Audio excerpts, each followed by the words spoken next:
হচ্ছে না। ওকে। এই তো। তো আমরা যেটা পড়তেছিলাম আমরা পড়তেছিলাম হচ্ছে মূলত যেখানে শেষ করছিলাম সেটা হচ্ছে ব্যান্ডউইথ। ব্যান্ডউইথ নিয়ে আমরা কথাবার্তা বলছিলাম। ব্যান্ডউইথ একটা আমাদের এই কমিউনিকেশন কোর্সের জন্য একটা খুব ইম্পর্টেন্ট টপিক আর কি। হ্যাঁ, এই টার্মটা আমরা অনেক অনেক ইউজ করি, মানে বলতে গেলে কমিউনিকেশনের যে কোনো জায়গাতেই আমরা এই ব্যান্ডউইথ শব্দটা অনেক ক্ষেত্রেই ব্যবহার করি। সিগন্যাল যখনই আসে তখনই আমরা এই ব্যান্ডউইথের জিনিসপত্র নিয়ে আসি। তো আহ ব্যান্ডউইথকে আমরা বলতেছিলাম যে কয়েকভাবে ডিফাইন করতে পারি। তো কয়েকভাবে যে ডিফাইন করব সেটা কিরকম কিরকম ছিল। আর আচ্ছা, আমার স্ক্রিন কি চলে গেল? আচ্ছা, আনতে হবে তাহলে।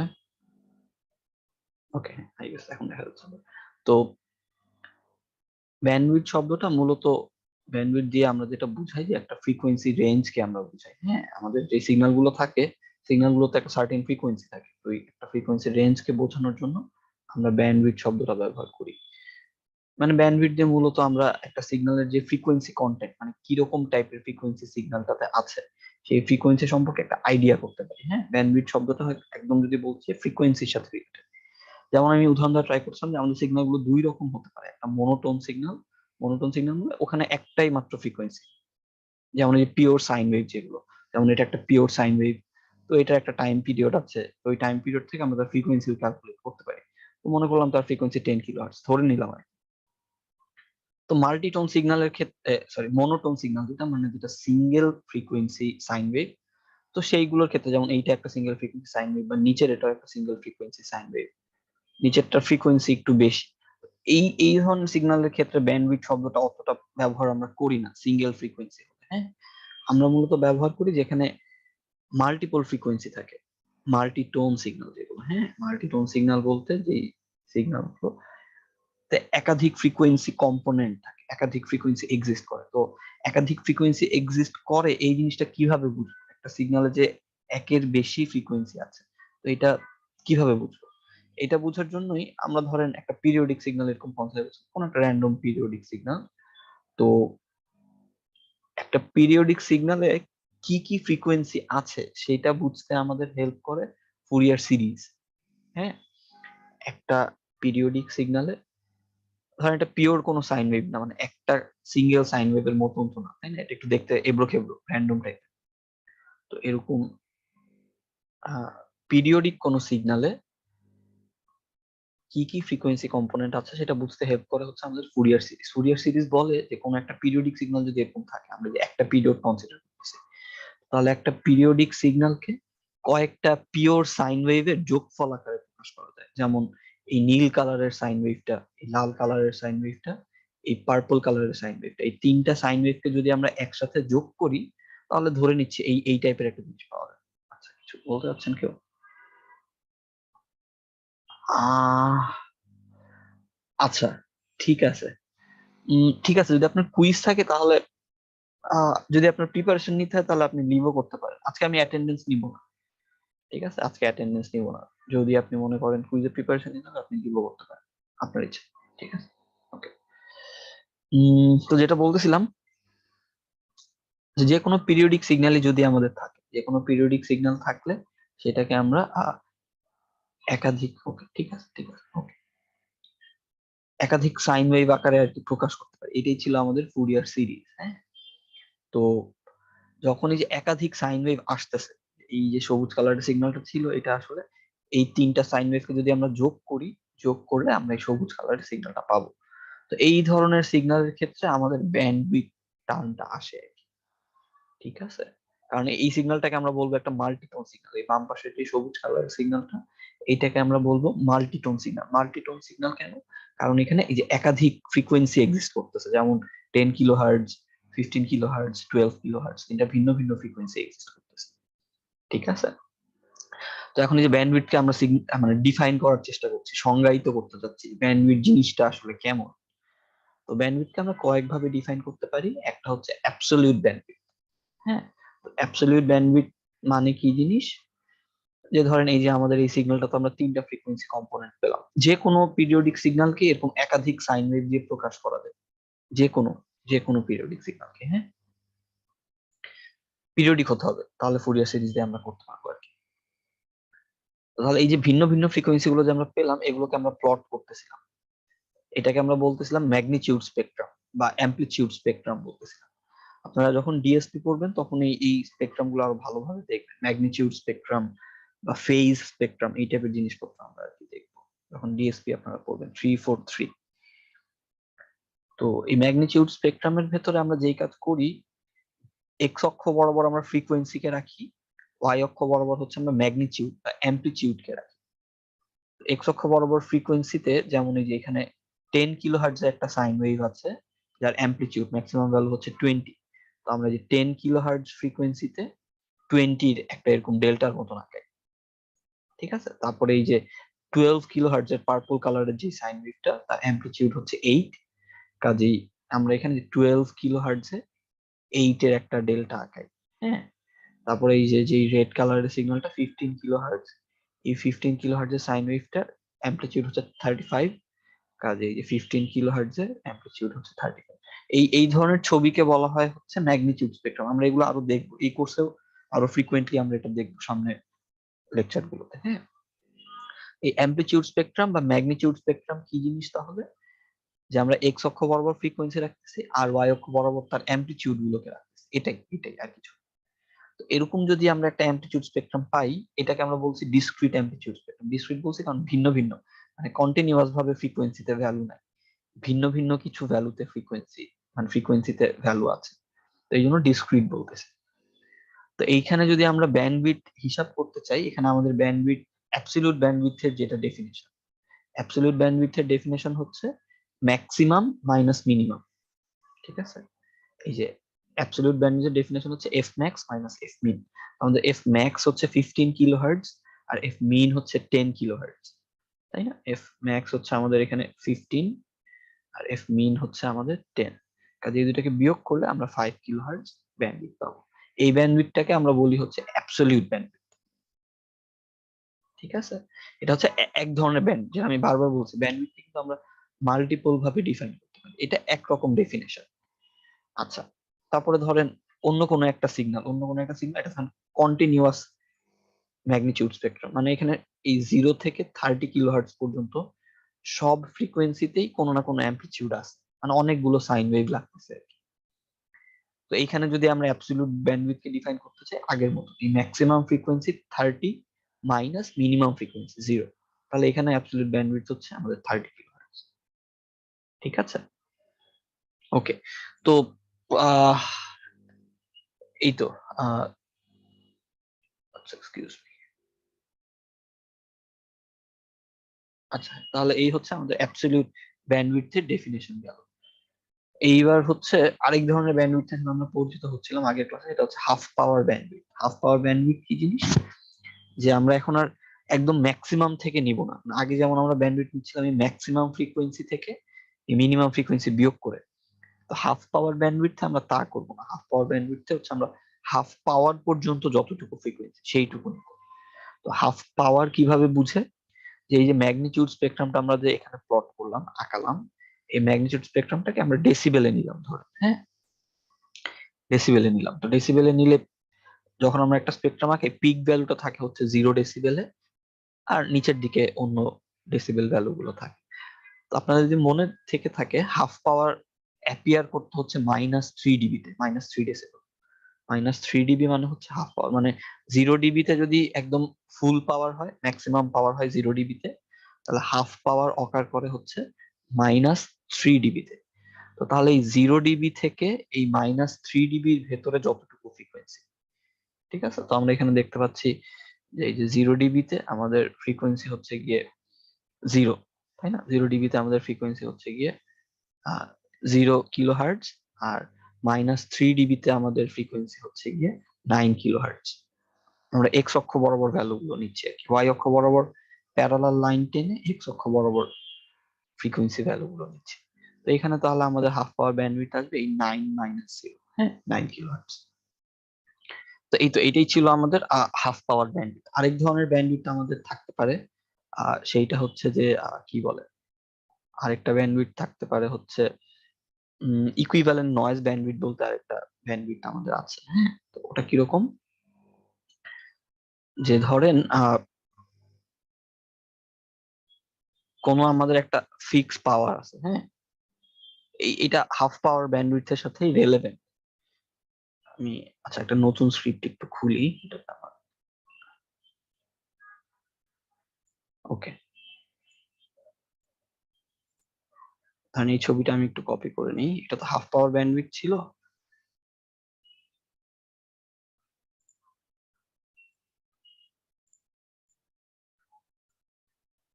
পরের যেটা আমরা বলতেছি যে ইকুইভ্যালেন্ট নয়েজ পাওয়ার ব্যান্ডউইথ বা ইকুইভ্যালেন্ট পাওয়ার ব্যান্ডউইথ আমি যদি বলতে চাই, ইকুইভ্যালেন্ট নয়েজ ব্যান্ডউইথ বা ইকুইভ্যালেন্ট পাওয়ার ব্যান্ডউইথ। তো ধরেন ওটাকে আমরা ডিফাইন করতে চাই, এটা এই সেম টাইপের, হ্যাঁ, নাম আমরা দিচ্ছি হচ্ছে ইকুইভ্যালেন্ট নয়েজ ব্যান্ডউইথ বলতেছি, ধরেন নয়েজ ব্যান্ডউইথ বা নয়েজ পাওয়ার ব্যান্ডউইথ আর কি। তো এটা কেমন, মনে করেন এখন আমরা হাফ পাওয়ার আর বলতেছি না, এখন আমরা হাফ পাওয়ার বলছি, আমরা এখন অন্য কোনো একটা পাওয়ারের কথা বলতেছি। এই ছবিটা একটুখানি কপি করে নিই,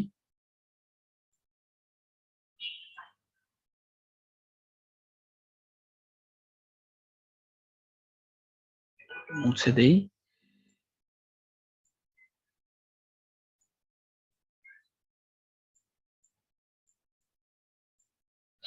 তো ইকুইভ্যালেন্ট নয়েজ ব্যান্ডউইথটা আমাদের যেটা বলে যে আমরা আগের মতন আর হাফ পাওয়ার কে ধরবো না, বরং অন্য কোনো একটা ফিক্স পাওয়ারের ভ্যালু ধরবো, অন্য কোনো একটা ফিক্স পাওয়ারের ভ্যালু কে ধরবো। আচ্ছা এক্সকিউজ আমাকে একটু 1 সেকেন্ড সময়, এক্সকিউজ।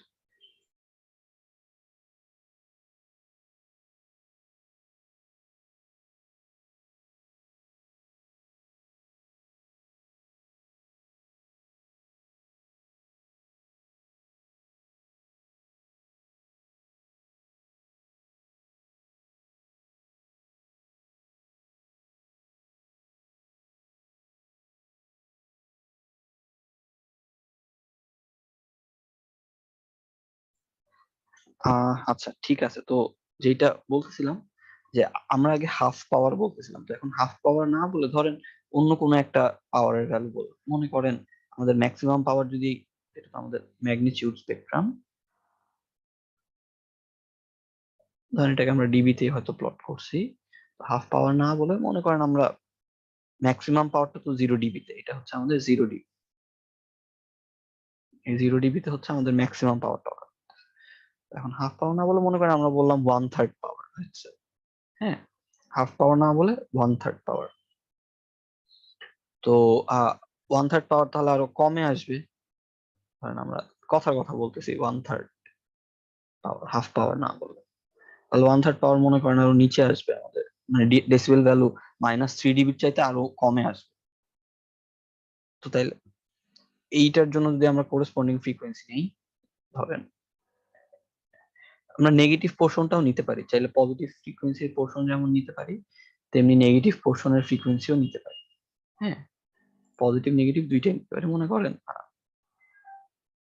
নেগেটিভটা আমরা ইনকর্পোরেট করি, আচ্ছা আগে পজিটিভটা নিয়ে শুরু বলি তারপরে নেগেটিভটা বলতেছি। তো তাহলে এটা এইখানে যে কাট করলো, এটাকে আমি নিচ বরাবর নিলাম,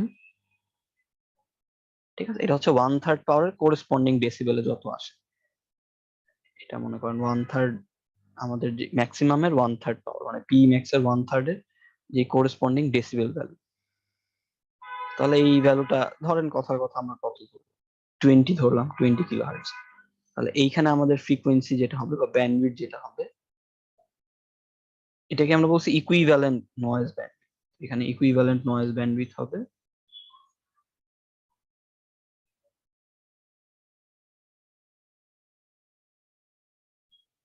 এই যে এই 20 থেকে তাহলে 0 পর্যন্ত, হ্যাঁ, 20 থেকে 0 পর্যন্ত, তার মানে এখানে আমাদের এটা আসবে 20 কিলোহার্টজ। তো এখানে এই পাওয়ারের ভ্যালুটা যে কোনো কিছু হতে পারে, হাফ বাদে, মানে হাফ বাদে অন্য যে কোনো সংখ্যাই হতে পারে।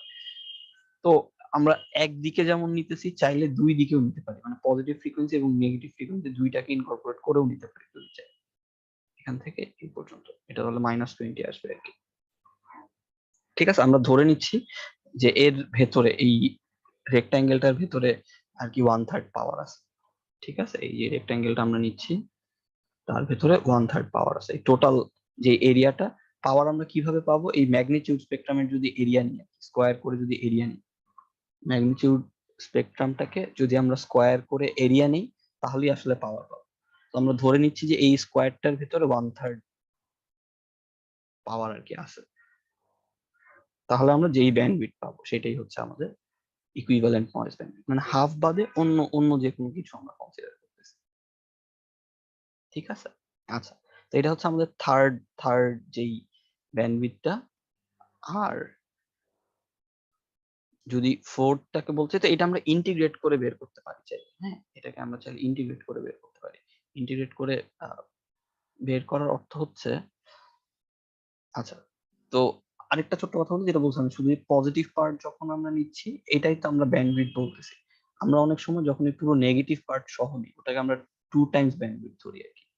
যখন পজিটিভ নেগেটিভ দুইটা নিই, নেগেটিভ ফ্রিকোয়েন্সির ব্যাপারে বলতেছিলাম গতদিন, যে নেগেটিভ ফ্রিকোয়েন্সি বলতে আসলে প্র্যাকটিক্যালি তো কিছু এক্সিস্ট করে না, তাই না? নেগেটিভ ফ্রিকোয়েন্সি বলতে তো কিছু নেই, মানে -5 কিলোহার্টজ, এটা দিয়ে আমরা আসলে কি বুঝি? এটা দিয়ে তো আসলে কিছুই বুঝি না। -5 কিলোহার্টজ তো আসলে এক্সিস্ট করে না, মানে -5 কেজি বা -5 মিটার, এগুলো তো আসলে কোনো মিনিং নাই, তাই না? এরকম -5 কিলোহার্টজ এরকমও কোনো মিনিং। এখানে মাইনাস ফ্রিকোয়েন্সি গুলো, নেগেটিভ ফ্রিকোয়েন্সি গুলো আসে হচ্ছে ফুরিয়ার সিরিজ যখন আমরা করি, বা ওই যে ফুরিয়ার ট্রান্সফর্ম যখন আমরা করি, তখন হচ্ছে আমাদের এই নেগেটিভ ফ্রিকোয়েন্সি গুলো ম্যাথমেটিক্যালি আসে। হ্যাঁ, ম্যাথমেটিক্যাল এক্সপ্রেশনের জন্য আসে। এগুলোর কোনো ফিজিক্যাল সিগনিফিকেন্স নাই, ম্যাথমেটিক্যালি আসে আর কি। হ্যাঁ, এরকম আর কি। যেমন আমরা ম্যাথ সলভ করলে অনেক সময় পাই না নেগেটিভ কিছু, বা অনেক উইয়ার্ড জিনিসপত্র তো আমরা পাই যেগুলো প্র্যাকটিক্যাল কোনো মিনিং। তো এখানে আমি নেগেটিভ ফ্রিকোয়েন্সি গুলো ম্যাথমেটিক্যাল সিগনিফিকেন্স আছে, কিন্তু প্র্যাকটিক্যাল বা ফিজিক্যাল ওরকম কোনো সিগনিফিকেন্স নাই আর কি নেগেটিভ ফ্রিকোয়েন্সির পার্ট। তো আমরা নর্মালি ব্যান্ডউইথ হচ্ছে এই পজিটিভ পোর্শনটাতেই কনসিডার করি, তবে চাইলে অনেক সময় আমরা পুরো নেগেটিভ পোর্শন থেকেও কনসিডার করতে পারি। ওটা আমাদের তখন 2 টাইমস ব্যান্ডউইথ আর কি আমরা ধরি, মানে ব্যান্ডউইথ তখন ডাবল হয়ে যায় নেগেটিভ ফ্রিকোয়েন্সি যখন নেই। আমাদের তো এখানে 20 কিলোহার্টজ আসছে ব্যান্ডউইথ এর ভ্যালু, তো তখন আর কি 40 আসবে, এই 20 থেকে -20 পর্যন্ত টোটাল 40, মানে 2 টাইমস ব্যান্ড, এটাকে 2 ব্যান্ডউইথ যদি আমরা লিখতে চাই, পুরো নেগেটিভটা সহ যদি আমরা। ঠিক আছে, ওকে, এটা হচ্ছে ইকুইভ্যালেন্ট নয়েজ ব্যান্ডউইথ যেটা বলতেছিলাম। তারপরে হচ্ছে গিয়ে নাল টু নাল ব্যান্ডউইথ আরেকটা আছে, এটা নিয়ে একটু ডিসকাস করি, তারপরে মোটামুটি আর অতটা কিছু নাই, এরপর হালকা পাতলা একটু বলবো। আরেকটা যেটা বলতেছি নাল টু নাল ব্যান্ডউইথ। নাল মানে তো জিরো, তাই না? আমরা জানি নাল টু নাল।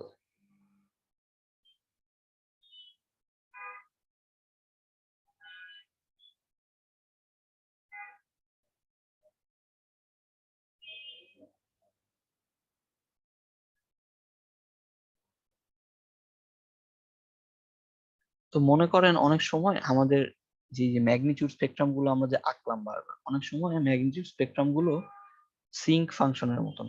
সিঙ্ক ফাংশনের সাথে হয়তো আপনারা পরিচিত। আঁকানোর চেষ্টা করি।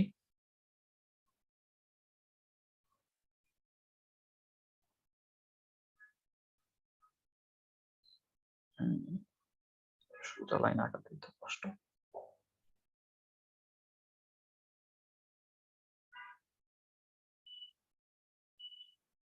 তো আমাদের এটা হচ্ছে ম্যাগনিটিউড স্পেকট্রাম, মানে এবার ফ্রিকোয়েন্সি কিলো হার্টজে আমরা প্লট করতেছি, এবার হচ্ছে আমাদের ম্যাগনিটিউড। ঠিক আছে, ধরেন ডেসিবেলে প্লট করলাম। তো অনেক সময় স্পেকট্রাম গুলো দেখতে এরকম টাইপের হয়। হ্যাঁ, এই আসলো, তারপরে এখান থেকে আবার এরকম আসলো, এরকম আসলো, হ্যাঁ এরকম টাইপের হয়। এটার মিররই ধরেন লেফট সাইড, নেগেটিভ ফ্রিকোয়েন্সি যেটা বারবার বলছিলাম, এটা মিরর টাইপেরই হয়। এই আসলো, এই, ঠিক আছে। তো এইখানে অনেক সময় আমরা যে ব্যান্ডউইডথ হিসাব করি এরকম স্পেকট্রামও হতে পারে। হ্যাঁ, এটা হচ্ছে আমাদের এই ম্যাগনিটিউড স্পেকট্রাম যেটা বারবার আমরা বলছি, যে কোনো একটা সিগন্যালকে আমরা যদি ফুরিয়ার ট্রান্সফর্ম করি তাহলে এরকম টাইপের ম্যাগনিটিউড স্পেকট্রাম পেলাম আমরা। তো এই ধরনের সিগন্যালের ক্ষেত্রে ব্যান্ডউইডথ কে ডিফাইন করার কয়েক রকম উপায় থাকতে পারে। একটা যেমন এই যে আমরা বলছি null to null band. Null to null bandwidth কিরকম? যে ধরেন আমরা চিন্তা করব নাল মানে তো জিরো, তাই না? নাল মানে তো আমরা জানি নাল মানে তো হচ্ছে জিরো। তো আমরা একটা জিরো থেকে আরেকটা জিরো পর্যন্ত ব্যান্ড, মানে মনে করেন ফার্স্ট নাল, এই প্রথম যেই নালটা আমরা পাচ্ছি, প্রথম যেই জিরোটা পাচ্ছি, এইখান থেকে এই পর্যন্ত ব্যান্ড, এটা হতে পারে একটা ব্যান্ডউইথের ডেফিনেশন।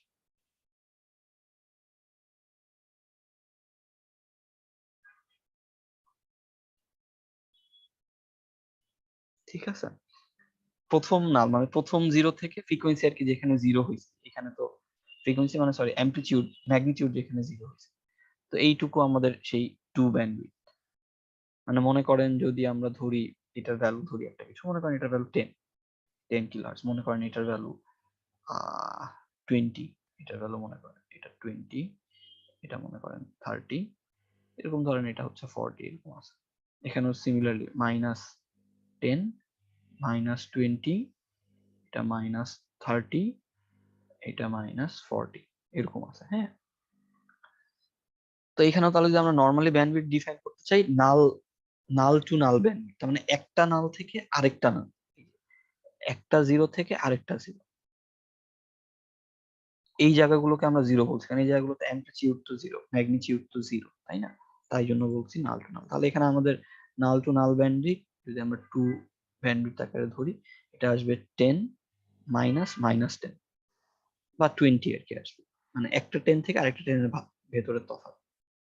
অথবা এমনও হতে পারে যে আমরা সেকেন্ড নাল থেকেও কনসিডার করতে পারি, সেকেন্ড নাল টু নাল, এইটা হচ্ছে সেকেন্ড নাল পয়েন্টটা যদি আমি বলতে চাই, সেকেন্ড জিরো পয়েন্ট। তাহলে সেকেন্ড জিরো পয়েন্ট যদি হয়ে থাকে, তাহলে এইখানে আমাদের এটাও আমরা চাইলে ব্যান্ডউইথ হিসেবে কনসিডার, এটা ডিপেন্ড করছে সিচুয়েশনের উপর। তাহলে এখানে second null to null bandwidth, এটাকে যদি আমরা টু, ধরেন প্রথমটাকে লিখি ফার্স্ট নাল টু নাল, হ্যাঁ, আর সেকেন্ডটা হচ্ছে এই পরে যেটা আমরা করতেছি সেটা হচ্ছে সেকেন্ড নাল টু নাল। তাহলে এখানে আমাদের ব্যান্ডউইথ আসবে হচ্ছে এই 20 থেকে -20, মানে এখানে আসবে 40 কিলোহার্টজ। এরকম ভাবে আমরা ব্যান্ডউইথকে ডিফাইন করতে পারি আর কি। ঠিক আছে, এটাও ব্যান্ডউইথ ডিফাইন করার একটা উপায়। এই ভিন্ন ভিন্ন উপায়ে আমরা ব্যান্ডউইথকে ডিফাইন করতে পারি, যেগুলো নিয়ে আমরা মোটামুটি ডিসকাস করলাম। একটা অ্যাবসলিউট ব্যান্ডউইথ, একটুখানি ছোট্ট করে রিকল করি, অ্যাবসলিউট ব্যান্ডউইথ, হ্যাঁ, যেখানে আমরা হচ্ছে পুরো ফ্রিকোয়েন্সি আর কি, ম্যাক্সিমাম আর মিনিমাম ফ্রিকোয়েন্সির ভেতর তফাৎটুকু নিচ্ছি, এটা হতে পারে একটা। আরেকটা হতে পারে হাফ পাওয়ার ব্যান্ডউইথ, যে আমাদের যেখানে হাফ পাওয়ার মানে -3 ডেসিবেল পর্যন্ত যে করেসপন্ডিং ব্যান্ডউইথ, সেটাকে আমরা নিচ্ছি। তো এই -3 ডেসিবেলের জন্য যতটুকু ফ্রিকোয়েন্সি রেঞ্জ আমরা পাচ্ছি, সেটা আমাদের হাফ পাওয়ার ব্যান্ডউইথ। আর এরপরে ধরেন আমাদের আছে হচ্ছে কি, এরপরে যেটা আরো দুইটা আমরা ডিফাইন করার ট্রাই করলাম, আরেকটা বলতেছি হচ্ছে আমরা ইকুইভ্যালেন্ট নয়েজ ব্যান্ডউইথ, যে আমাদের এই যে হাফ পাওয়ার না ধরে আমরা অন্য কোনো একটা পাওয়ারের ভ্যালু ধরলাম, যে ম্যাক্সিমাম কতটুকু পাওয়ার, তো ধরলাম 1/3 পাওয়ার, তাহলে আমরা চিন্তা করতেছি এই বক্সটার ভিতরে সেই 1/3 পরিমাণ পাওয়ার আছে আর কি। এই যে ইমাজিনারি আমরা রেক্ট্যাঙ্গেলটা চিন্তা করতেছি, তাহলে এটা আমাদের যতটুকু ব্যান্ডউইথ আমাদের লাগে, তাহলে এখানে ইকুইভ্যালেন্ট নয়েজ ব্যান্ডউইথ হবে হচ্ছে 20 থেকে 0 বিয়োগ করলে আমরা যা পাই 20 কিলোহার্টজ। হ্যাঁ, আর এটাই নাল টু নাল ব্যান্ডউইথ, যদি আমাদের স্পেকট্রামটা এরকম টাইপের হয় যে অনেকগুলো জিরোর ভেতর দিয়ে যাচ্ছে। আগের স্পেকট্রাম গুলো কিন্তু দেখতে একটা জিরোতেই শুধুমাত্র রিচ করছিল, তাই না? এই যে স্পেকট্রামটা জিরোতে আসছিল একটা পয়েন্ট, এখন দেখতে পাচ্ছি অনেকগুলো এরকম জিরো পয়েন্ট আছে, নাল পয়েন্ট আছে। তাহলে আমরা এই ফার্স্ট নাল টু নাল নিলে 20 কিলোহার্টজ ধরতে পারি, এই সেকেন্ড নাল টু নাল নিলে আমরা 40 কিলোহার্টজ ধরতে পারি, এরকম আর কি। ঠিক আছে, এটাও ব্যান্ডউইথ ডিফাইন করার একটা উপায়। আচ্ছা, এরপরে আরেকটু ছোট্টখাট্ট বিষয় নিয়ে কথা বলি, তারপরে মোটামুটি শেষ করছি। এরপরে আপনারা দেখবেন আছে আপনাদের ওই কিছু ব্যান্ডউইথ এর সাথে কোরেসপন্ডিং ওয়্যারের কথাবার্তা বলা আছে, যে কি টাইপের ওয়্যার। ওই যে আমরা বলছিলাম না, আমরা চ্যানেল হিসেবে বিভিন্ন ওয়্যারকে ইউজ করতে পারি। যেমন ধরেন আমরা হয়তো চাইলে চ্যানেল হিসেবে মিডিয়াম আর কি, আমরা যে বলছিলাম মিডিয়াম যার ভেতর দিয়ে যাবে, চ্যানেল বলতে আমরা বুঝতেছিলাম হচ্ছে মিডিয়াম, সরি, মানে যার ভেতর দিয়ে সিগন্যালটা পাস করবে, তাই না?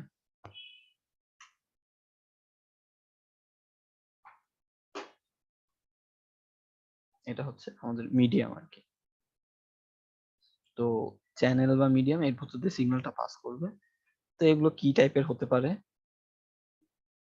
ধরেন আমরা বলছিলাম যে কপার ওয়্যার হতে পারে,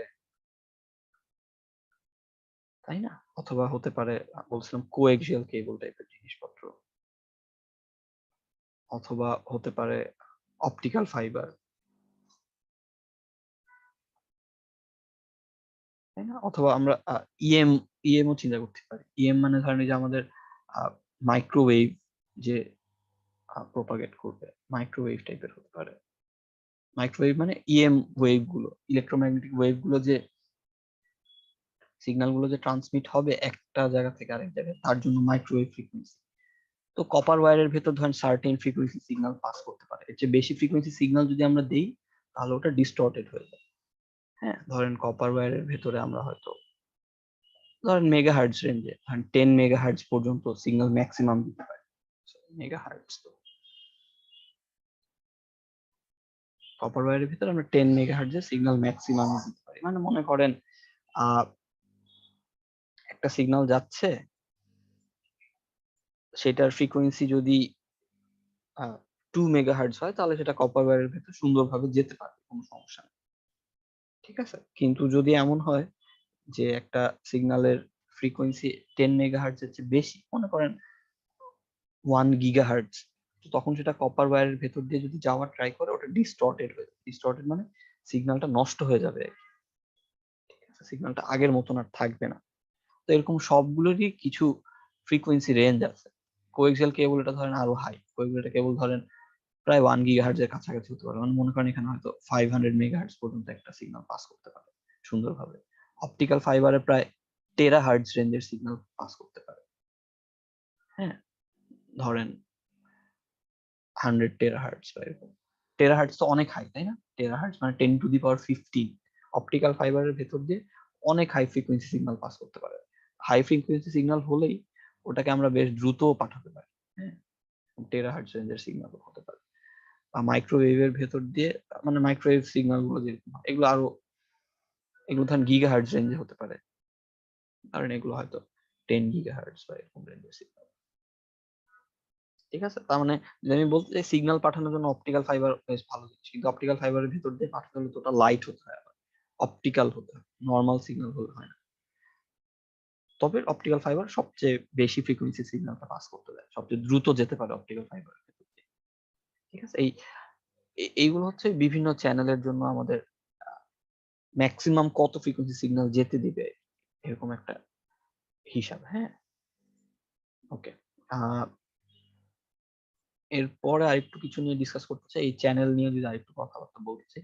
আপনাদের এখানে তারপরে এই কেবল গুলো সম্পর্কে কিছু ডেসক্রিপশন আছে, ওগুলো একটু আপনারা জাস্ট পড়ে নিতে পারেন। ওগুলো নিয়ে আমাদের অত খুব বেশি কিছু নাই। আপনাদের স্লাইডে দেখবেন এই ভিন্ন ভিন্ন কেবল গুলো কিভাবে কাজ করে, সেগুলো নিয়ে টুকটাক কথাবার্তা আছে। তো ওইগুলো আহ, আমাদের জন্য এই কোর্সে অতটা ইম্পর্টেন্ট। আপনারা একটু জাস্ট এগুলো রিডিং পড়ে নিলেই হয়। বা আরেকটা হতে পারে যেটা আমরা বলছিলাম, এয়ার মিডিয়াম বা ওয়্যারলেস মিডিয়াম, ওয়্যারলেস মিডিয়াম বা এয়ার মিডিয়াম যেটাকে বলতেছিলাম, এয়ার মিডিয়াম বা ভ্যাকুয়ামও যদি আমরা চিন্তা করতে চাই। হ্যাঁ, এগুলোর ভেতর দিয়েও তো আমরা সিগন্যালকে পাঠাতে পারি ওয়্যারলেসলি, মানে বাতাসের ভেতর দিয়ে সিগন্যালটা যাচ্ছে। ঠিক আছে, আচ্ছা। আর এরপরে আরেকটু ছোট্টখাট্ট জিনিস আছে, ওটা একটু নিয়ে ডিসকাস করে দিই, তারপরে আপনাদের ক্লাস আজকে শেষ করে দিচ্ছি। হ্যাঁ, আরেকটা আছে হচ্ছে আমরা যে চ্যানেল যে বলতেছি, যে চ্যানেলের কথা, চ্যানেলের ভেতর দিয়ে সিগন্যাল যাবে, এই চ্যানেল গুলোকে আমরা ডিজাইন করতে পারি। হ্যাঁ, যদিও এগুলো পাওয়ার সিস্টেমের জিনিসপত্র, এগুলো আসলে আমাদের কমিউনিকেশনের জিনিসপত্র না, তবুও একটু ছোট্ট করে বলছি। এখন যেগুলো বলতেছি এগুলো মূলত পাওয়ার সিস্টেমের জিনিসপত্র, এগুলো কমিউনিকেশনের সাথে অতটা রিলেটেড না। পাওয়ার সিস্টেমে আমাদের যেই সিগন্যাল গুলো ট্রান্সমিট করে ওয়্যারের ভেতর দিয়ে, তো ওইখানে আমরা ওয়্যারটাকে ডিজাইন করতে পারি রেজিস্টর ক্যাপাসিটর। হ্যাঁ, যে আমাদের যে চ্যানেলটা থাকে, এইটার দুইটা প্রপার্টি থাকে, একটা হচ্ছে অ্যাটেনিউয়েশন কনস্ট্যান্ট, আরেকটা হচ্ছে ফেজ কনস্ট্যান্ট। একটা চ্যানেলের দুইটা প্রপার্টি থাকে।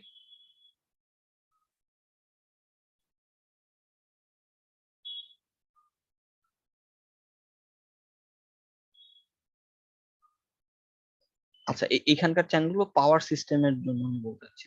পাওয়ার সিস্টেম মানে মনে করেন আমাদের একটা ওয়্যার, মানে ধরেন আমাদের ইলেকট্রিসিটি জেনারেট হলো কোথাও, ইলেকট্রিসিটি জেনারেট হলো ওটাকে তো পাঠাতে হবে আরেক জায়গায় আমাকে, তাই না?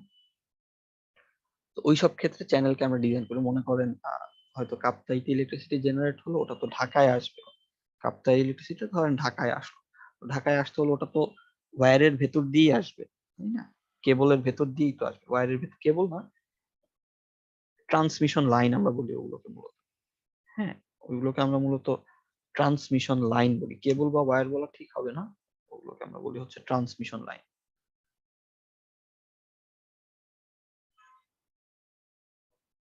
তো এই ট্রান্সমিশন লাইনগুলোকে আমরা ডিজাইন করতে পারি, ওগুলোকে যদি আমরা চ্যানেল আকারে ধরি, তো সেখানে দুইটা জিনিস থাকে, একটা হচ্ছে অ্যাটেনিউয়েশন কনস্ট্যান্ট, এটাকে আমরা আলফা দিয়ে লিখি, আর একটা হচ্ছে ফেজ কনস্ট্যান্ট।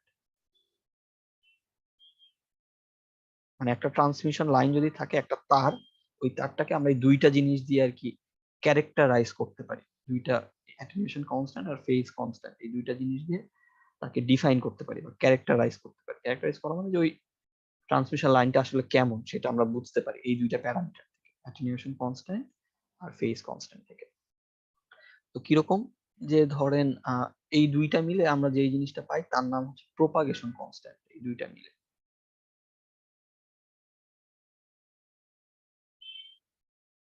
আপনারা এই জিনিসপত্রগুলো পাওয়ার সিস্টেম কোর্সে দেখবেন, আর যদি আপনারা পাওয়ার সিস্টেম কোর্স করে থাকেন।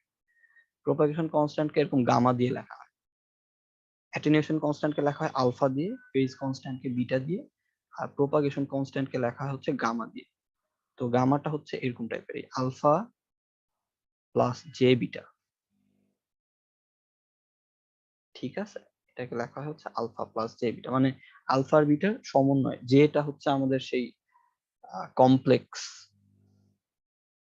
রুট ওভার অফ -1, যেটা হচ্ছে সেই যে, ঠিক আছে, যেটা হচ্ছে রুট ওভার অফ -1। তো গামাটা হচ্ছে আলফা প্লাস জে বিটা। তো এই আলফা দিয়ে আমরা আসলে কি বুঝি? অ্যাটেনিউয়েশন কনস্ট্যান্ট দিয়ে আমরা আসলে বুঝি যে আমাদের একটা ট্রান্সমিশন লাইনের ভেতর দিয়ে যদি একটা সিগন্যাল যায়, ওটা কত খানিকটা অ্যাটেনিউয়েটেড হয়ে যাবে। অ্যাটেনিউয়েটেড হওয়ার অর্থ হচ্ছে কত খানিকটা কমে যাবে। অ্যাটেনিউয়েশন সম্পর্কে আমরা দেখেছিলাম, তাই না? অ্যাটেনিউয়েশন মানে হচ্ছে কত খানিকটা কমে যাবে, মানে চেপে যাবে কত খানিকটা, মানে ওই আমরা বলছিলাম দাবায় দিতে পারি সিগন্যাল, যখন সিগন্যাল চ্যানেলের ভেতর দিয়ে যায়, সিগন্যালের অ্যামপ্লিটিউডটা কমে যেতে থাকে, আস্তে আস্তে অ্যাটেনিউয়েটেড হয়ে যেতে থাকে। তো এই অ্যাটেনিউয়েশন কনস্ট্যান্ট আলফার ভ্যালু থেকে আমরা সেইটা সম্পর্কে একটা আইডিয়া পাই, সিগন্যালের ভ্যালুটা কত খানিকটা কমে যেতে পারে। আর ফেজ কনস্ট্যান্টটা আমাদের আইডিয়া দেয় যে সিগন্যালটা যে যাবে, তো সেখানে কতটুকু ডিস্টরশন হবে। যেমন আমি একটু আগের লেকচারটাতে যদি যাই, আমরা এগুলো নিয়ে একটু একটু কথা বলেছিলাম, অ্যাটেনিউয়েশন বা ডিস্টরশন নিয়ে। এই যে অ্যাটেনিউয়েশন, আচ্ছা সামনে একটু আগের জিনিস দেখাই তাহলে বুঝতে সুবিধা হবে। এই অ্যাটেনিউয়েশন নিয়ে আমরা কথা বলেছিলাম যে আমাদের সিগন্যালটা যে এরকম যাচ্ছিল সাদা কালারটা, এটা অ্যাকচুয়াল সিগন্যালটা ছিল আর কি, ট্রান্সমিটেড সিগন্যাল। কিন্তু এই সিগন্যালটা তো চ্যানেলের ভেতর দিয়ে যাবে, তাই না? ভেতর দিয়ে গেলে তার অ্যামপ্লিটিউডটা কমে যাবে, কাজে আমরা রিসিভ করব যে সিগন্যাল, তার ভ্যালু আসলে কম হবে। এটাই হচ্ছে অ্যাটেনিউয়েশন, যে কত খানিকটা কম হবে। হ্যাঁ, আর ডিস্টরশনটাকে আমরা বলছিলাম হচ্ছে ফেজ শিফট। ফেজ শিফট মানে এটার অ্যাঙ্গেলেও একটা চেঞ্জ চলে আসবে, সিগন্যালটা নরমালি যা ছিল তার অ্যাঙ্গেলেও একটা ভ্যারিয়েশন আসবে। অ্যাঙ্গেলের ভ্যারিয়েশনটা মূলত এই টাইম ডিলে দিয়ে আমরা বুঝবো, মানে সিগন্যালটা শিফটেড হয়ে যাবে, ঠিক আছে? ফেজ শিফট হবে, একটা টাইম ডিলে হবে, যে অ্যাকচুয়াল সিগন্যালটা এরকম ছিল, সবুজ কালারের সিগন্যালটা হচ্ছে শিফটেড সিগন্যাল, ফেজ শিফট হয়ে গেছে একটা। এই দুইটা জিনিসই আমরা আসলে এই দুইটা প্যারামিটার থেকে বুঝতে পারি।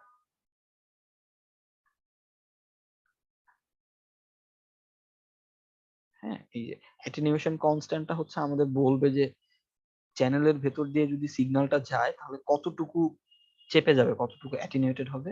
আর এই ফেজ কনস্ট্যান্টটা বিটা আমাদেরকে বলে হচ্ছে যে আমাদের সিগন্যালটাতে ফেজ শিফট কতটুকু হবে, ঠিক আছে? ফেজ শিফট মানে কতখানি একটা ডিলে ক্রিয়েট হবে, সেটা হচ্ছে এই বিটার ভ্যালুটা থেকে আমরা পাই। তো আমরা একটা চ্যানেলকে চাইলে ইয়ে আকারে ডিফাইন করতে পারি,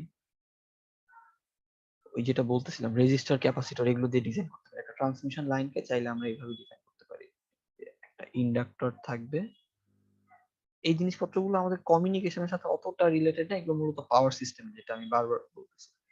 আর হচ্ছে এই বড় বড় একটা ক্যাপাসিটর থাকে। সিম্পল ভাবে আমরা একটা ট্রান্সমিশন লাইনকে এভাবে সার্কিট দিয়ে ডিজাইন করতে পারি। পাওয়ার সিস্টেম কোর্সে আপনারা এগুলো আরো ভালো ভাবে দেখবেন। এগুলো নিয়ে অনেক ক্যালকুলেশন দেখবেন, আপনাদেরকে দেখানো হবে। এবং একটা ইন্ডাক্টর, এটা হচ্ছে ওই ট্রান্সমিশন লাইনটার কতটুকু ইন্ডাক্টেন্স সেটা রিপ্রেজেন্ট করে। লাইনটার তো একটা রেজিস্ট্যান্স থাকে, প্রতিটা ওয়্যারের তো একটা রেজিস্ট্যান্স থাকে, তো এই রেজিস্ট্যান্সটা সেটা ডিনোট করে। আর ওয়্যার গুলো থেকে গ্রাউন্ড পর্যন্ত একটা ক্যাপাসিটেন্সের ভ্যালু থাকে, সেটাকেই ক্যাপাসিটর দিয়ে আমরা ডিজাইন করি। ঠিক আছে, ট্রান্সমিশন লাইনগুলো এরকম টাইপের দেখতে হয় আর কি। এটাই হচ্ছে আমাদের একটা ট্রান্সমিশন লাইন যদি আমি বলছি। মানে মনে করেন এটা হচ্ছে আপনার কাপ্তাই, বোঝানোর ট্রাই করি। কি হলো, আমার কলম সিলেক্ট হয় না কেন? মনে করেন এই হচ্ছে কাপ্তাই, হ্যাঁ, তো এখান থেকে ইলেকট্রিসিটি জেনারেট হলো, হয়ে ট্রান্সমিশন লাইনের থ্রুতে এই ধরেন ঢাকায় আসলো। তাহলে এই যে ট্রান্সমিশন লাইনটার থ্রুতে যে আসলো পাওয়ারটা, এই লাইনটাকে আমরা এইভাবে করে ডিজাইন করতে পারি। মানে মনে করেন এটা কাপ্তাই, এই সাইডেরটা কাপ্তাই, আর এই সাইডেরটা হচ্ছে ঢাকা। মানে এটা আমাদের সেন্ডিং এন্ড আর কি, এদিক থেকে আমরা ইলেকট্রিসিটিটা পাঠাচ্ছি, আর এটা হচ্ছে আমাদের রিসিভিং এন্ড।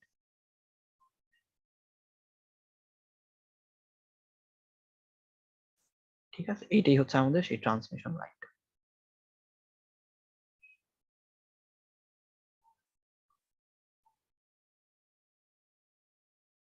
ঠিক আছে, এই এই সিম্পল একটা তার যে এখানে আঁকাইছি, এই তারের জিনিসটাই আসলে এইভাবে রেজিস্টার ক্যাপাসিটর দিয়ে আমরা ডিজাইন করতে পারি।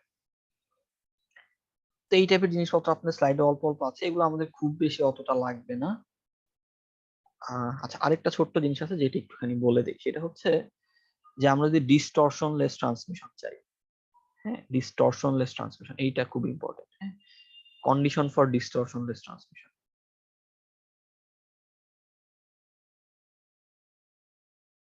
এটাই লাস্ট টপিক, এটা নিয়ে ডিসকাস করে তারপর আপনার কাছে ছেড়ে দিচ্ছি।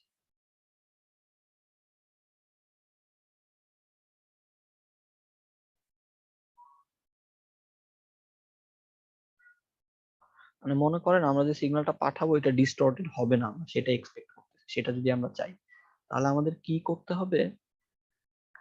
আমাদের যেই অ্যাটেনিউয়েশনটা, হ্যাঁ, অ্যাটেনিউয়েশনটা আর কি কনস্ট্যান্ট থাকতে হবে ফর অল দ্য সেম ফ্রিকোয়েন্সিজ। আর আমাদের যেই গেইনটা, সরি ফেজটা, যে ফেজটা হতে হবে হচ্ছে একটা লিনিয়ার লাইন। ঠিক আছে, আচ্ছা আমি একটু বোঝানোর ট্রাই করি।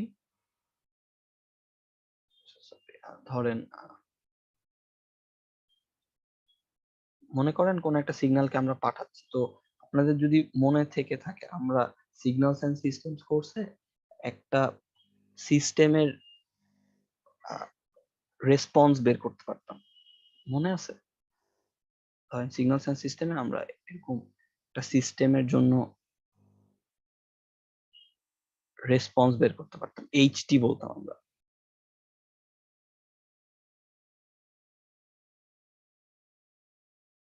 মনে করেন এটা হচ্ছে আমাদের এক্সটি ইনপুট সিগন্যাল, এটা হচ্ছে আমাদের সিস্টেম, এটাকে আমরা সিস্টেম বলতাম। এইটার একটা রেসপন্স থাকতো, ওইটাকে আমরা বলতাম হচ্ছে ডেল্টা দিলে যা আউটপুট পাই আর কি,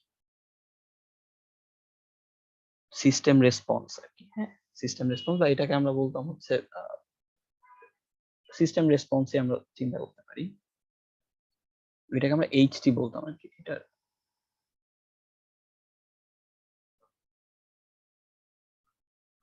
ঠিক আছে, আর এখানে হচ্ছে আমাদের আউটপুট ওয়াইটি। তো তাহলে যেটা ছিল এই এইচটিটা ছিল, যদি আমরা একটা ডেল্টা ফাংশন ইনপুট দিই তাহলে আউটপুটে আমরা এইচটি পাই।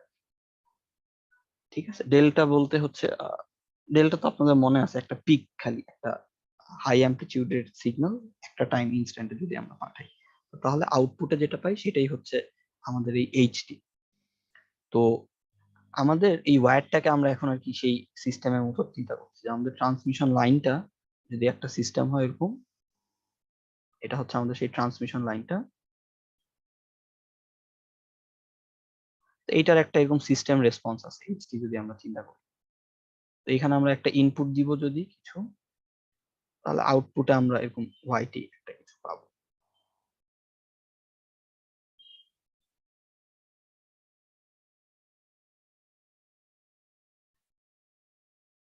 আউটপুটে আমরা ওয়াইটি একটা কিছু পাবো। হ্যাঁ, তো তাহলে এই এইচটি যদি আমরা ফুরিয়ার নিই, অ্যাম্পলিটিউড রেসপন্স নিই, হ্যাঁ, এই এইচটি কে আমরা ফুরিয়ার ট্রান্সফর্ম করতেছি। এটাকে যদি আমরা ফুরিয়ার ট্রান্সফর্ম করি,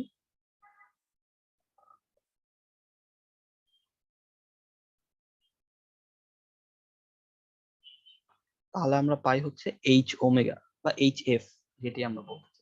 তো এই এইচ এফ এর যে দুইটা জিনিস থাকে যেটা আমরা দেখেছিলাম, একটা হচ্ছে ম্যাগনিটিউড স্পেকট্রাম, মানে যদি আমরা শুধুমাত্র ম্যাগনিটিউড নেই, এটা হচ্ছে আমাদের ম্যাগনিটিউড রেসপন্স,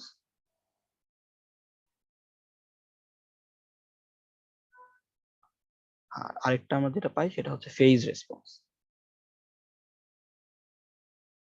ফেজ রেসপন্সটাকে আমরা ফাই দিয়ে লিখতে পারি অথবা এভাবেও লিখতে পারি, বা ফাই দিয়েও লিখতে পারি। আচ্ছা, ফাই দিয়ে লিখি।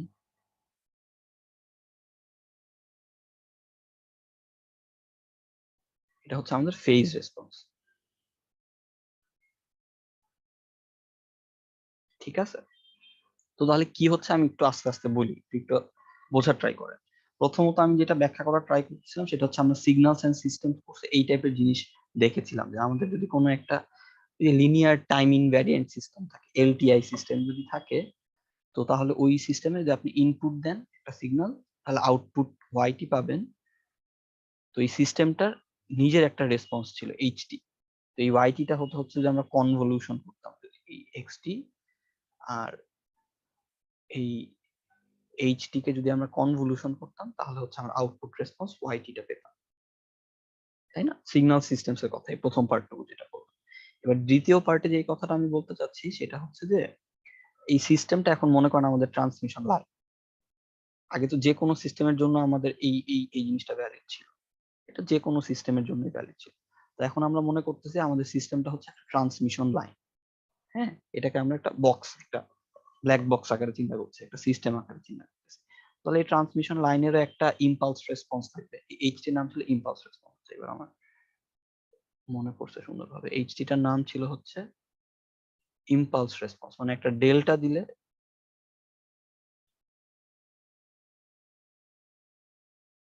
আউটপুট পাওয়া যেত হচ্ছে এইচটিটা, ইম্পালস রেসপন্স। তো আমাদের সিস্টেমটা এখন ট্রান্সমিশন লাইন। তো এটাকে যদি আমরা ফুরিয়ার ট্রান্সফর্ম করি, তাহলে যেহেতু এটা একটা সিস্টেম আকারে আমরা চিন্তা করতেছি, এই এইচটিটাকে ফুরিয়ার ট্রান্সফর্ম করলে আমরা এইচ ওমেগা পাবো, মানে ফ্রিকোয়েন্সি ডোমেইনে যেতে পারবো, টাইম ডোমেইন থেকে ফ্রিকোয়েন্সি ডোমেইনে যেতে পারবো।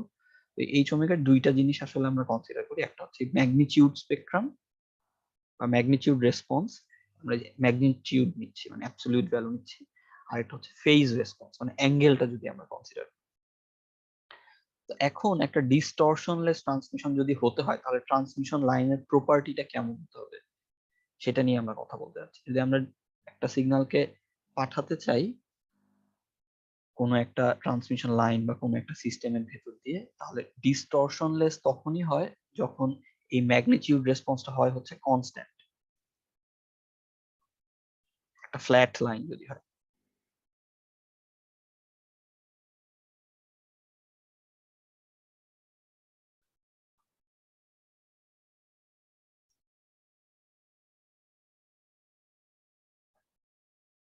এটা হচ্ছে ম্যাগনিটিউড স্পেকট্রাম। এটা হতে হবে হচ্ছে কনস্ট্যান্ট ফ্ল্যাট লাইন টাইপ। ঠিক আছে, এটা হবে হচ্ছে একটা ফ্ল্যাট লাইন টাইপ।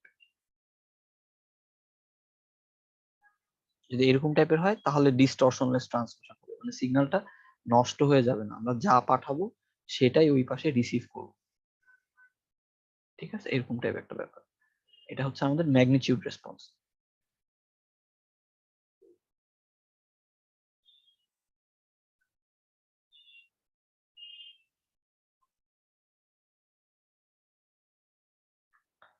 আর এই ফেজ রেসপন্সটা দেখতে কেমন হতে হবে? ফেজ রেসপন্সটা দেখতে হতে হবে হচ্ছে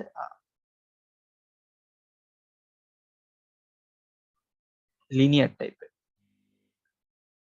নেগেটিভ স্লোপের। হচ্ছে আমাদের ওমেগা, এটা হচ্ছে আমাদের ফেজ রেসপন্স। ফেজ রেসপন্সটা হতে হবে হচ্ছে এই টাইপের, অরিজিন দিয়ে যাওয়া একটা স্ট্রেট লাইন, নেগেটিভ স্লোপ, এটা স্লোপ তো নেগেটিভ, তাই না? অরিজিন দিয়ে পাস করবে, তো এটার ইকুয়েশন যদি আমরা লিখতে চাই তাহলে আমাদের আচ্ছা ওকে, আজকে অ্যাটেন্ডেন্স নিব না, কাজে সমস্যা নেই, অসুবিধা নেই, ঠিক আছে। তো যেটা বলছিলাম, এই এইচ ওমেগাটা হতে হবে একটা ফ্ল্যাট লাইন, এই এইচ ওমেগাটা হতে হবে একটা কনস্ট্যান্ট আর কি, সাম কনস্ট্যান্ট কে। আর এই ফাই অফ ওমেগাটা, যেটা এই ফাই অফ ওমেগাটা হতে হবে নেগেটিভ স্লোপের একটা লাইন, মানে হচ্ছে ধর মাইনাস টাও ওমেগা আমরা চিন্তা করতে পারি, কোনো একটা ওমেগাটা তো আমাদের এক্স অ্যাক্সিস, তাই না? তার মানে মাইনাস ধরেন টাও ওমেগা, স্লোপটা হচ্ছে গিয়ে এখানে নেগেটিভ মাইনাস টাও স্লোপ আর কি। তো এইটাই হবে হচ্ছে সেই ট্রান্সমিশন লাইনের ক্যারেক্টারিস্টিক, যে তার ফেজ রেসপন্সটা হতে হবে এরকম একটা স্ট্রেট লাইন টাইপের, আর তার ম্যাগনিটিউড রেসপন্সটা হতে হবে এরকম এরকম টাইপের একটা লাইন, ঠিক আছে? এটা হচ্ছে ফেজ রেসপন্স, আর এটা হচ্ছে তার, সরি বাম পাশেটা হচ্ছে ম্যাগনিটিউড রেসপন্স, ডান পাশেটা হচ্ছে তার ফেজ রেসপন্স। এরকম যদি হয় একটা ট্রান্সমিশন লাইনের রেসপন্স, তাহলে ওই ট্রান্সমিশন লাইনের ভেতর দিয়ে আমরা যে সিগন্যালটা পাঠাবো ওটা ডিস্টরশন লেস ভাবে যাবে, এটাই হচ্ছে কন্ডিশনটা আর কি।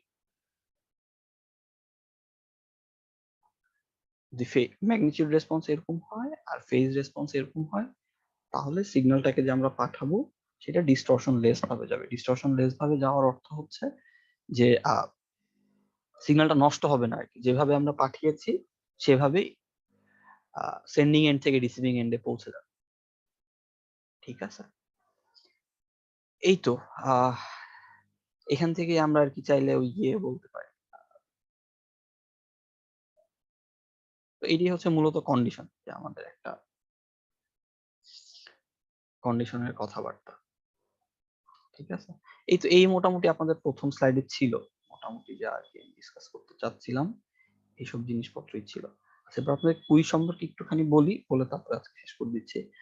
আপনারা নেক্সট বুধবারে কুইজ দিয়ে দেন, অসুবিধা নাই তো? আই গেস, তাই না?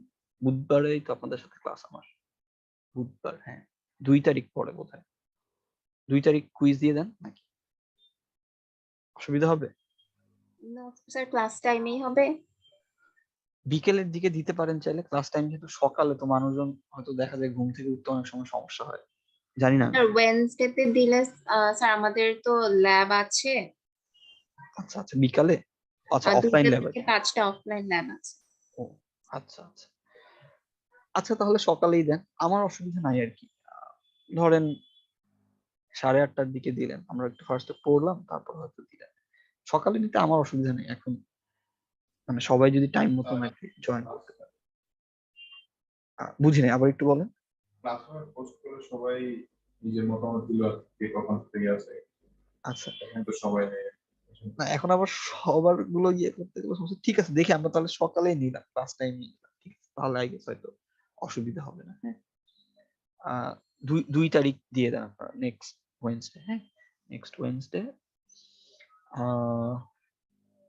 সিলেবাস হচ্ছে এই প্রথম স্লাইডটা আপনাদের বাক্সে যেটা আছে, ইন্ট্রোডাক্টরি স্লাইড যেটা আছে ওটা, ঠিক আছে? স্যার, হ্যাঁ বলেন। আমাদের যে টেক্সট বুকটা দেয়া আছে না, ওখান থেকে যদি একটু কিছু প্র্যাকটিস প্রবলেম কি সিলেক্ট করে দিতেন তাহলে ভালো হতো।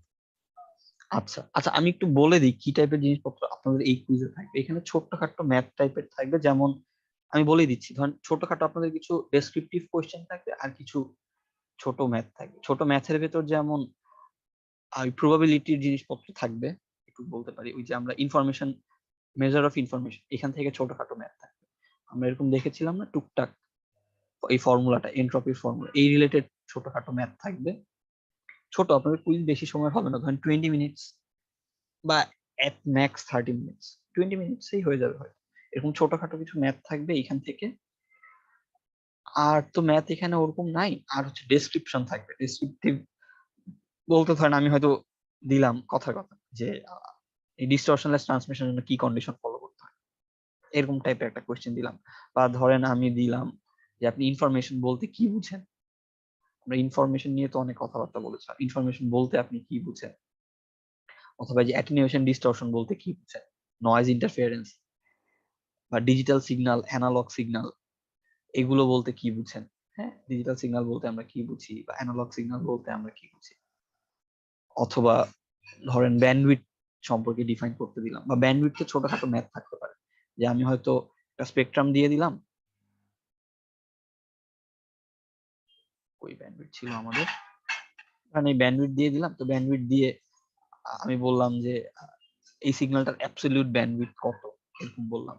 ধরেন স্পেকট্রাম দিয়ে দিলাম, ছবি এঁকে দিয়ে দিলাম, দিয়ে বললাম এই সিগন্যালটার অ্যাবসলিউট ব্যান্ডউইথ কত, সেটা আপনাকে বলতে হবে।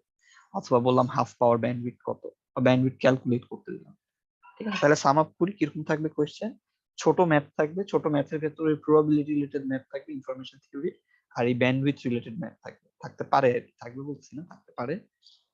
আর ছোট ছোট ডেসক্রিপটিভ কোয়েশ্চেন থাকবে, যেমন ওই যে বললাম অ্যানালগ ডিজিটাল সিগন্যাল বলতে কি বুঝেন, অথবা এই ভিন্ন ভিন্ন ব্যান্ডউইথ গুলো ডেফিনেশন থাকতে পারে, হয়তো যে এই ব্যান্ডউইথ বলতে কি বুঝেন, ওই ব্যান্ডউইথ বলতে কি বুঝেন।